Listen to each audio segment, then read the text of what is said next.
Setelah cahaya teleportasi menghilang, kehancuran alam surgawi Guntur akhirnya mencapai puncaknya. Angin dingin bertiup dengan sangat ganas dari retakan spasial yang semakin melebar hingga membekukan sisa belasan pecahan benua, serta rantai-rantai guntur di sekitarnya menggunakan lapisan es hitam yang menakutkan. Para kultivator yang tidak sempat melarikan diri membeku seketika dalam berbagai posisi tragis. Ada yang sedang melayang di udara, berjuang merapalkan mantra sihir, dan ada juga yang pasrah menunggu ajal dengan mata terpejam. Pancaran cahaya redup dari mantra-mantra yang ikut membeku di dalam es menjadi satu-satunya titik terang yang tersisa di tengah keheningan alam surgawi. Di tengah kehancuran tersebut, sebuah bayangan pedang melintas dengan tenang menembus es hitam. Pedang itu dikendarai oleh sosok anggun yang tersenyum tipis sebelum akhirnya lenyap sepenuhnya. Di saat yang bersamaan, lebih dari 100 riak ruang muncul secara serentak di berbagai penjuru dari 4 wilayah sistem bintang All Heaven. Ratusan kultivator yang berhasil selamat keluar dari riak tersebut dengan perasaan emosional yang meluap-luap. Setelah menyadari bahwa mereka benar-benar berhasil lolos dari kematian, mereka segera menentukan arah dan bergegas kembali ke keluarga masing-masing. Berita mengenai peristiwa besar dan kekacauan di alam surgawi, Guntur langsung menyebar luas, bagaikan kilat ke seluruh pelosok sistem bintang. Puluhan keluarga kultivator bersatu menyebarkan aksi penyerbuan ke area terlarang kuil surgawi Guntur. Langkah itu sengaja diambil oleh para tetua keluarga yang cerdik untuk melindungi para keturunan dan penerus masa depan mereka dari ancaman sanksi kuil surgawi Guntur, sekaligus mengangkat nama Shumu yang paling berjasa atas keselamatan mereka. Nama Shumu mendadak menjadi sangat terkenal dan disegani oleh seluruh kultivator di sistem bintang All Heaven. Berbagai kisah keberaniannya dibesar-besarkan oleh para kultivator yang selamat, hingga tak ada seorang pun yang mampu mengukur tingkat kultivasi aslinya, meski sosok Shumu sendiri mendadak hilang tanpa jejak bagaikan ditelan bumi. Sementara itu, akibat hancurnya koordinat teleportasi, Wang Lin justru terlempar jauh ke kedalaman domain aneh di wilayah barat. Tempat itu merupakan sebuah area yang sangat terisolasi dan dipenuhi kabut pekat misterius yang dihuni oleh berbagai binatang buas ganas. Menyadari bahaya dari kabut aneh yang seolah memiliki nyawa serta sangat sensitif terhadap pancaran cahaya tersebut, Wang Lin menggunakan pancaran bola petir di tangannya untuk membelah jalan dan mengusir kabut yang berusaha mendekat. Setelah 3 hari penerbangan tanpa henti melintasi kegelapan tanpa menemukan ujungnya, Wang Lin memutuskan untuk menggunakan kemampuan menyatu dengan alam guna melompati ruang hampa secara cepat. Namun, manuver berpindahnya terhenti secara mendadak karena tubuhnya menabrak sebuah dinding daging berwarna merah gelap raksasa yang membentang tanpa batas. Wang Lin mengamati dinding daging yang terus bergerak dan memuntahkan kabut hitam dari retakan-retakannya dengan tatapan dingin. Tanpa ragu, ia memutuskan untuk menerobos masuk ke dalam salah satu celah retakan dinding daging tersebut. Wang Lin kemudian melesat dengan kecepatan tinggi, melewati terowongan sempit yang terus-menerus menutup dan mengejarnya dari belakang. Begitu berhasil menyerbu keluar dari ujung terowongan, ia tiba di sebuah area terbuka yang diterangi pancaran bintang-bintang dengan sebuah benua terapung yang sangat luas. Di kejauhan benua itu, muncul seorang kultivator lokal berpakaian aneh dengan tato menyerupai tanaman merambat yang membelit wajahnya. Pria itu sedang memegang sebuah alat berukuran besar yang menyerupai corong ketel raksasa. Saat menyadari kehadiran Wang Lin yang baru saja keluar dari dinding daging dengan aura mengintimidasi yang pekat, pria bertato itu menjerit histeris dan langsung mundur dengan raut wajah yang dipenuhi ketakutan luar biasa, seolah ia baru saja melihat sosok monster yang sangat mengerikan. Mata Wang Lin menyala tajam saat mengamati pria lokal tersebut. Pria itu sama sekali tidak memiliki aliran energi spiritual celestial di dalam tubuhnya. Namun ajaibnya ia mampu terbang tanpa bantuan mantra. Ditambah lagi pola tato yang terukir di wajah pria itu terasa sangat familiar di ingatan Wang Lin hingga membuat rasa penasarannya memuncak dan memutuskan untuk melesat mengejarnya. Melihat Wang Lin terbang mendekat, ketakutan pria itu naik hingga ke puncaknya. Tato berbentuk tanaman di wajahnya mendadak bergerak dan memanjang hingga membentuk lambang tanaman 7 daun di antara kedua alisnya. Seketika, sebuah gelombang kekuatan misterius menyelimuti tubuh pria tersebut dan membuat kecepatannya melonjak gila-gilaan hingga lenyap menembus ruang hampa dalam sekejap mata. Mata Wang Lin membesar saat menyadari asal-usul kekuatan unik dan ciri khas tersebut. Ia bergumam terkejut di dalam hatinya saat menyadari tanda itu memang milik klan abadi terabaikan. Tanpa membuang waktu, Wang Lin menyalurkan energi asal di dalam tubuhnya ke ruang hampa untuk memutar dimensi sekitarnya. Fluktuasi energi asal yang sangat kuat secara paksa menggagalkan proses teleportasi pria itu dan memicu riak ruang yang memuntahkan pria itu kembali ke hadapannya dengan wajah pucat pasi. Wang Lin mengulurkan tangan kanannya dan menciptakan cengkeraman energi tak terlihat yang menyeret tubuh pria yang ketakutan itu mendekat. Namun sebelum Wang Lin sempat menginterogasinya lebih jauh, udara di sekitar mereka bergetar hebat. Dari kejauhan, muncul lebih dari 100 sinar cahaya berwarna-warni yang memancarkan tekanan mengerikan. Ketika pancaran cahaya tersebut perlahan menghilang, terlihat kerumunan warga klan berpakaian kain kasar dengan tato tanaman bertingkat di wajah serta anggota tubuh mereka. Dari tengah rombongan tersebut, seorang tetua berambut putih dengan wajah penuh keriput melangkah maju.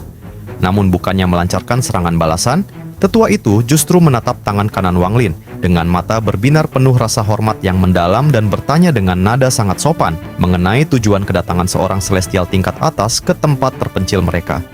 Wang Lin tetap bersikap tenang berkat pengalamannya selama hampir 1000 tahun berkultivasi, meskipun hatinya sempat terguncang hebat. Dari perkataan tetua itu, Wang Lin dengan cepat menganalisis beberapa fakta. Tetua itu mengenali Wang Lin sebagai seorang celestial tingkat 8 hanya dengan melihat aura serta pola tato yang berada di tangan kanannya. Selain itu, tetua tersebut menyebutkan bahwa sudah sangat lama, klan mereka tidak menerima kiriman giok surgawi dari Raja Surgawi Wushuang. Hal ini membuat Wang Lin langsung menyadari bahwa klan ini telah terisolasi dari dunia luar selama jutaan tahun dan sama sekali tidak tahu bahwa alam surgawi sebenarnya telah runtuh dan hancur puluhan ribu tahun yang lalu. Tetua itu juga mengenali tato tulang binatang yang melekat di tangan Wang Lin sebagai harta legendaris Wither Dao Pear milik Raja Surgawi Wushuang. Karena keberadaan harta tersebut, tetua itu berasumsi bahwa Wang Lin adalah sosok utusan dari Raja Surgawi yang sengaja diutus untuk mengambil harta rahasia mereka, yaitu tungku Yin misterius. Melihat kesalahpahaman yang sangat menguntungkan ini, Wang Lin memutuskan untuk tetap membisu dan berpura-pura mengiyakan dugaan tetua itu agar identitas aslinya tidak terbongkar. Ia kemudian menerima ajakan tetua klan dengan tenang untuk berkunjung ke pemukiman utama mereka yang terletak di atas benua terapung. Setibanya di sana, pandangan Wang Lin disambut oleh padang rumput hijau yang sangat luas dan menampung kompleks bangunan-bangunan kuno bertembok batu. Berkat pemahamannya tentang formasi pembatasan yang ia pelajari dari Liyuan, Wang Lin langsung menyadari keberadaan sebuah area batasan raksasa yang tidak terlihat namun menutupi seluruh area pemukiman tersebut. Tetua klan menjelaskan dengan penuh kebanggaan dan rasa hormat bahwa formasi perlindungan raksasa tersebut ditempatkan secara pribadi oleh Raja Surgawi Wushuang di masa lalu untuk melindungi anggota klan mereka dari ancaman serangan ganas para binatang kabut. Wang Lin mengangguk pelan sembari terus mengamati detail pemukiman di sekelilingnya karena merasa sangat penasaran dengan rahasia besar yang terikat di antara Raja Surgawi Wushuang, klan abadi terabaikan, dan Tungku Yin misterius di benua ini. Ratusan warga suku yang berpakaian kain sederhana terbang keluar dari kompleks bangunan bertembok batu kuno di bawah sana. Namun, tak ada satupun dari mereka yang berani melangkah melintasi batas udara untuk mendekat. Mereka hanya bisa berdiri melayang di kejauhan sembari mengawasi Wang Lin dengan tatapan yang dipenuhi ketegangan dan rasa curiga yang mendalam. Di area bawah pemukiman, anak-anak kecil melihat ke atas dari balik pintu batu dan menatap sosok Wang Lin dengan mata melebar penuh kecemasan.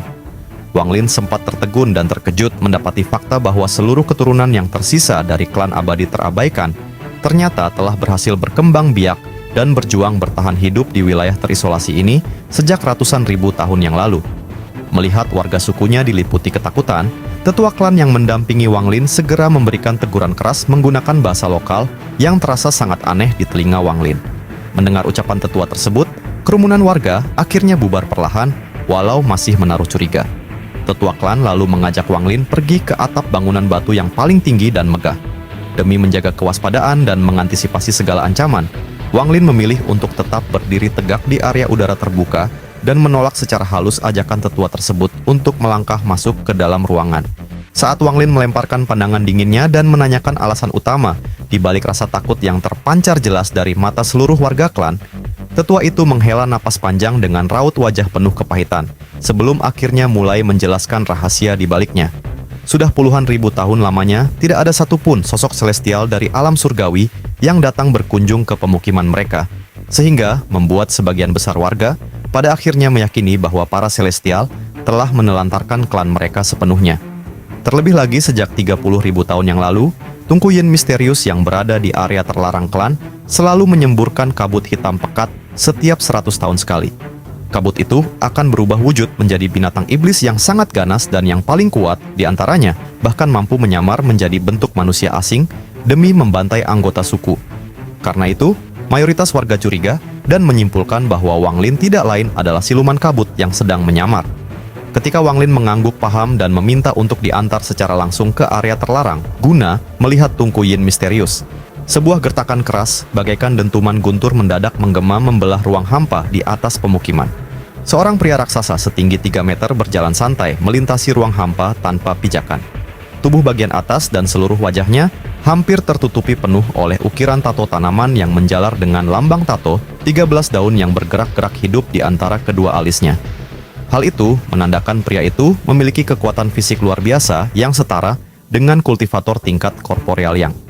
Pria raksasa bernama Tashan itu menolak untuk tunduk pada tradisi lama dan kepemimpinan tetua klan. Ia mencemooh tetua itu dan menegaskan secara terang-terangan bahwa ia tidak lagi percaya pada keberadaan celestial maupun peninggalan sisa pesan ilahi dari Raja Surgawi Wushuang yang telah membiarkan suku mereka menderita dan terkurung selama puluhan ribu tahun di dalam perut binatang Nether. Dengan pandangan mata yang berkilat dingin serta rasa percaya diri yang sangat tinggi pada kekuatan fisiknya, Tashan melangkah maju menembus udara dan mengayunkan tinju raksasanya secara brutal. Pukulan itu memicu rentetan ledakan udara yang dahsyat secara berturut-turut langsung ke arah Wang Lin sambil berteriak bahwa ia akan membunuh seorang celestial hari ini. Tato di sekujur tubuh Tashan menyala terang memancarkan cahaya mistik yang membendung pola formasi pertarungan misterius pada tubuh fisiknya. Wang Lin menatap ayunan tinju raksasa yang menerjang ganas itu dengan mata bersinar tanpa sedikit pun rasa gentar. Ia sangat paham bahwa klan abadi terabaikan memang berfokus pada penyempurnaan kekuatan fisik dan teknik pertarungan jarak dekat. Pukulan dahsyat yang dilayangkan oleh Tashan seolah memadatkan udara di sekeliling tubuh Wang Lin hingga menciptakan sebuah kurungan tekanan tak terlihat yang mengunci seluruh ruang gerak dan jalur melarikan dirinya secara ketat. Namun, raut wajah Wang Lin tetap tenang, tanpa menunjukkan sedikit pun rasa gentar atau panik.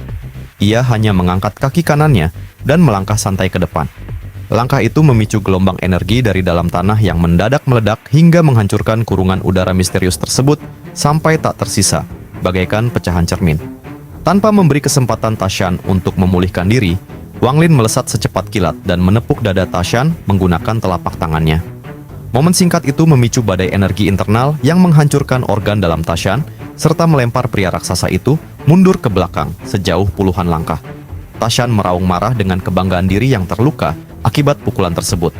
Ia memukul dadanya sendiri secara brutal hingga seluruh tato yang terukir di sekujur tubuhnya mendadak melepaskan diri dari permukaan kulit dan melayang liar di udara. Tato-tato itu bergerak saling mengunci, lalu menyatu membentuk sebuah baju zirah hitam bernama Armor Roh Surgawi, yang memancarkan aura kegelapan lengkap dengan kemunculan ilusi raksasa Dewa Iblis bertampang mengerikan di belakang punggungnya. Tetua klan terbelalak kaget saat menyaksikan zirah legendaris itu ternyata berhasil dikuasai oleh Tashan. Tanpa membuang waktu, Tashan kembali menerjang maju dengan pukulan dahsyat berbalut gelombang energi hitam yang membentuk wujud tengkorak raksasa guna menelan tubuh Wang Lin bulat-bulat. Melihat serangan berbahaya yang menerjang ganas tersebut, Wang Lin memanggil segel pecahan benua alam surgawi keluar dari dalam mulutnya.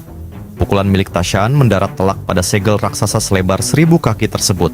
Namun, bangunan itu sama sekali tak bergeming sedikit pun. Sebaliknya, gaya pantul balik yang sangat luar biasa justru membuat Tashan terlempar jauh, sembari memuntahkan darah segar dari mulutnya. Wang Lin lalu mengarahkan jarinya ke udara dan memerintahkan pecahan benua tersebut untuk jatuh menindih tubuh Tashan secara langsung ke bumi. Hantaman raksasa itu memicu gempa dahsyat yang menggelegar hebat hingga membelah seluruh permukaan benua terapung menjadi retakan-retakan besar yang mengerikan. Dari retakan-retakan tanah yang membentang luas dan dalam tersebut, kabut hitam tebal mendadak menyembur deras bagaikan luapan air mancur dan langsung memicu kekacauan besar di seluruh area pemukiman klan. Kabut hitam pekat itu dengan cepat memadat di udara, menjadi lebih dari 100 binatang iblis ganas, berpenampilan aneh dengan pancaran aura yang sangat kelam. Tetua klan dan seluruh warga klan yang ketakutan setengah mati, langsung mengeluarkan harta berbentuk corong raksasa milik mereka. Dengan raut wajah panik, mereka bergegas menyedot monster-monster yang masih dalam keadaan tertidur sebelum makhluk-makhluk tersebut sempat bertransformasi secara penuh. Namun, situasi dengan cepat berubah menjadi bencana pembantaian yang mengerikan saat beberapa binatang kabut mulai membuka mata abu-abu tanpa pupil yang memiliki 6 bintik hitam misterius di dalamnya. Monster yang telah sadar sepenuhnya ini melesat gila-gilaan dengan kecepatan kilat masuk menembus tubuh seorang warga klan, hingga tubuhnya meledak seketika menjadi awan darah. Binatang itu langsung berburu target berikutnya secara brutal. Dalam suasana panik yang mencekam dan penuh jeritan ketakutan, tetua klan berteriak keras menyerukan pembentukan formasi pembantaian surgawi demi menahan gempuran monster-monster tersebut. Di saat yang bersamaan, salah satu binatang kabut yang telah sadar dan bertambah ganas melesat cepat menerjang langsung ke arah Wang Lin dengan raungan mengerikan yang sanggup menembus dan merusak jiwa siapapun yang mendengarnya. Wang Lin mendengus dingin lalu melesat secepat kilat dan muncul tepat di samping binatang kabut yang mengamuk.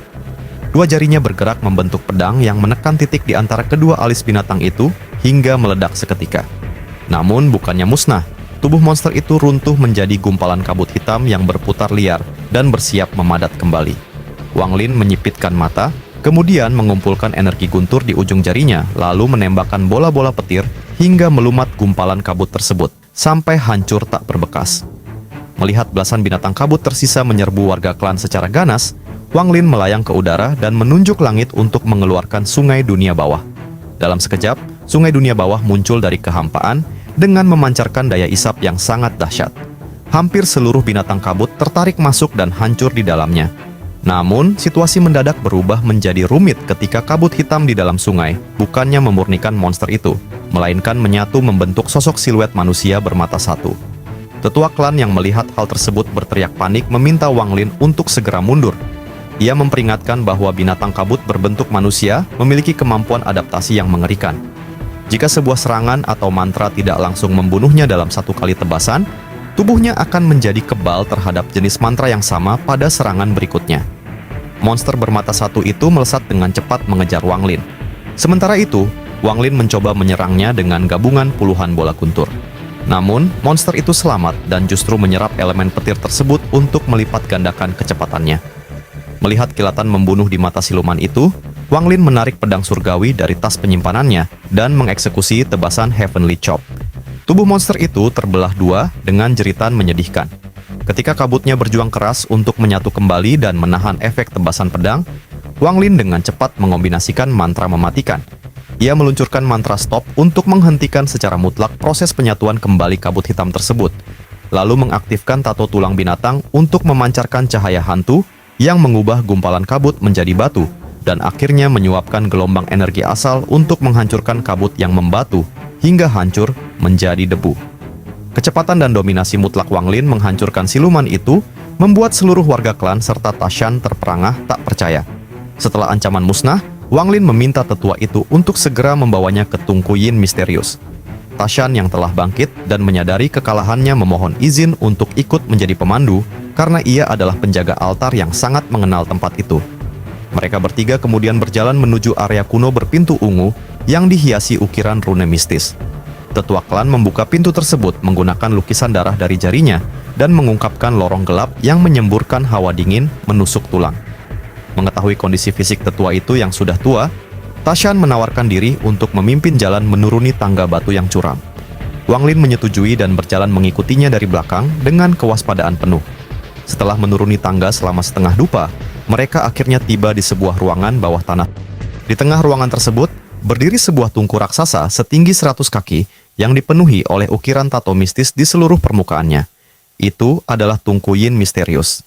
Ada gelombang kabut hitam yang berputar di bagian atas tungku seolah mereka berusaha melarikan diri. Namun, ada sebuah kekuatan aneh yang mencegah kabut itu untuk pergi sehingga mereka tetap berada di atas tungku.